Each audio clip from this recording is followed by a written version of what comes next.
Good afternoon. I wish I could be with you.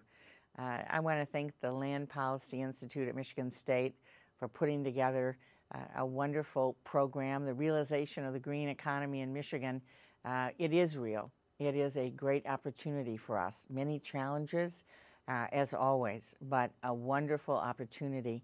If we work together, we can create jobs and energy independence and a very important future for all of us in Michigan. I want to thank also our co-hosts today, the great state reps Marie Donegan and Gabe Leland and Ed Clemente. Thank you so much. And to our panelists today, Skip Press and Dr. Adelaja, thank you so much for your leadership. You're in one of my very favorite buildings, our historic state capitol, and you are talking about a subject very near and dear to my heart. I've worked very hard to get on the economic committees of the United States Senate. I sit on the Finance Committee where the tax credits for green energy, clean energy, and other policies relating to tax and portions of the clean energy cap and trade debate we'll be going through. I now sit on the Energy Committee where we've reported out an energy bill earlier this year that will become part of a larger bill going forward.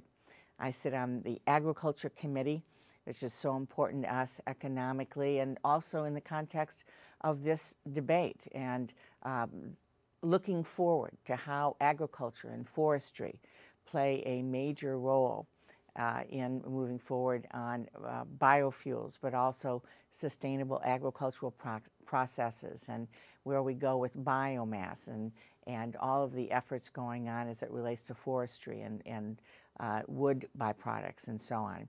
And I also sit on the Budget Committee. So I'm in the middle of this debate, and because of the importance of manufacturing to Michigan, and because of the importance to us of making sure that whatever happens has a huge jobs component to it, I have found myself in the middle of the energy debate, helping to lead an effort to make sure that manufacturing states can benefit, and we will. There will not be legislation, in fact, unless we benefit from that.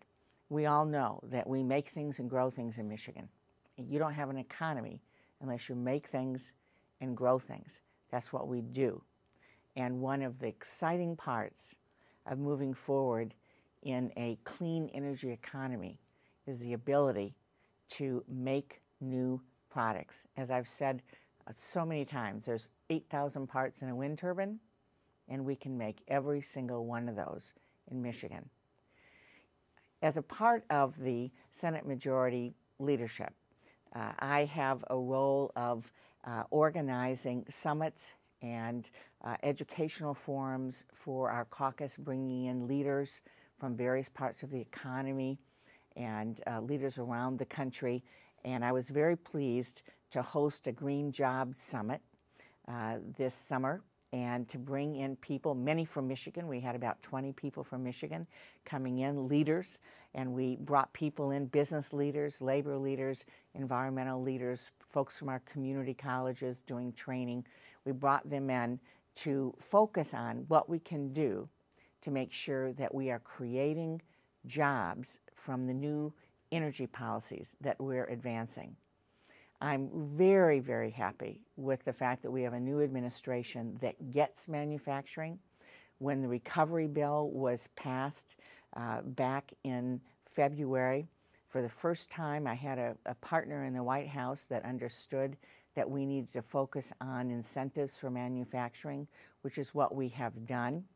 We not only have focused on manufacturing and energy efficiencies and job training, but I was very pleased to author the first advanced energy manufacturing tax credit, a 30% credit for actually making things, clean energy products, technologies.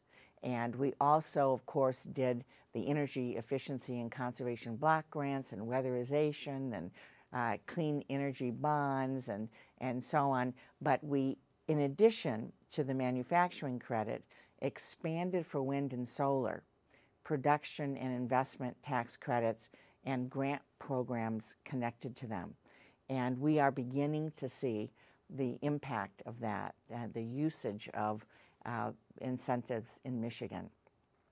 Obviously, we're proud of our automobiles, and a key part of moving forward for us in Michigan and for the country in terms of energy independence and clean energy relates to what we are doing on advanced batteries and electric vehicles. And I am thrilled, and I know you are too, to have the backing of the administration when we placed the $2 billion into the Recovery Act for advanced battery manufacturing.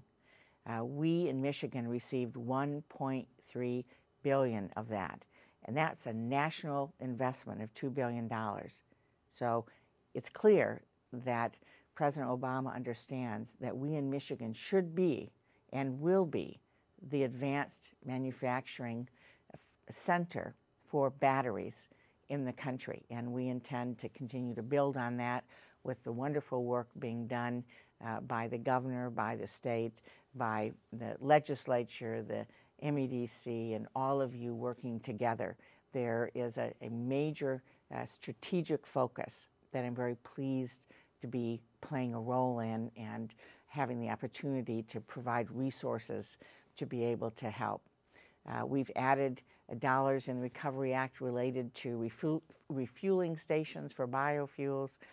In the Recovery Act, we also included various other incentives to help with purchasing automobiles, a sales tax deduction, expanded consumer tax credit for plug-in electric vehicles.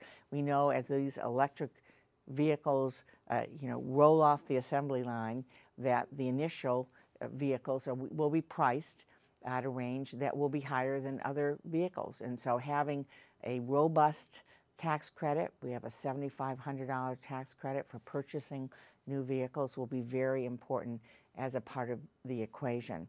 And I was very pleased that, again, we had the support of the White House to add a provision to actually purchase vehicles by the federal government, energy efficient vehicles made in America that we can then become users of and help create the market for these new vehicles. And that's part of the Recovery Act as well. Now, I would have to say on an aside, when we're talking about automobiles, I was very proud to be the original author of Cash for Clunkers, and we are seeing actually economic numbers showing that that particular program did help in the economy, giving consumers direct help and direct incentives. And I hope that's going to serve as an example of why we need to invest in those things that go directly to consumers. We also, both in the Recovery Act and in the Energy Bill that we have reported out of committee, are investing in the smart grid and electric transmission technologies. Again, we have leaders in Michigan that are doing this, and it's very exciting to see what we can do with smart grid technology, and we can then hook it up to smart appliances. And it was exciting to be down with Whirlpool and be able to see what they're doing with the new advanced energy efficient smart technology that's in our washers and dryers and other appliances. Right here in Michigan, we're doing that. Consumers Power doing very exciting things as it relates to the smart grid and electric transmission technologies, and DTE and their efforts. I mean, there are all kinds of very exciting things that are going on in Michigan. And the Recovery Act and our Energy Bill focuses on both investments and being able to create sightings, be able to cite this new technology much more quickly. We have loan guarantees and investments in biofuels and biomass and efforts in rural America that were to focus on bioenergy in the Recovery Act as well. And those things are still unfolding.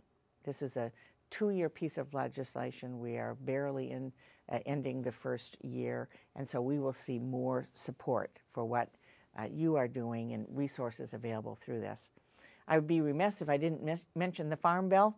In the last Farm Bill, we had an energy title that we put in to focus on small wind energy, tax incentives and alternative fuel credits, biodiesel, cellulosic ethanol provisions, to be able to provide incentives and support renewable diesel incentives as well. So what we're looking at, and the bottom line, I guess I would leave you with, is whether it's through the Farm Bill, whether it's through the energy bill, whether it's through what we're doing in finance or climate change, we are laser focused on investments and incentives and policies that will promote a clean energy economy.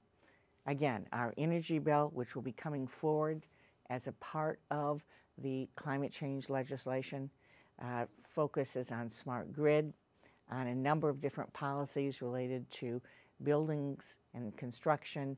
We put in that particular bill in a provision that I was pleased to co-author to create a clean energy fund, to be able to jumpstart innovation by creating another way to incentivize a program, a loan program, to be able to create investments in new commercialization of technologies. And of course, since I'm now in the Energy Committee, there's a manufacturing section for the first time in that bill to really enhance what we're doing in Michigan and promote jobs. We're going to be moving forward at the end of this year, the beginning of next year, in a major effort to transform the incentives in our economy, to create funding streams, to be able to invest in new technologies, to be able to set the parameters around new policies so that venture capitalists will feel they know what the rules are and be willing to invest, as we hear them every day saying they want to do, once they know what the long-term policies of the United States are as it relates to energy. We have a major effort coming up in the near future. I need your involvement and ideas. It's my great pleasure to work with people from one end of Michigan to the other to proudly boast about what is being done from one end of Michigan to the other as it relates to energy and technology and jobs. There's so much that we can do together. And if we do this right, I believe this is a core part of our future economy and jobs in Michigan. Thanks very much.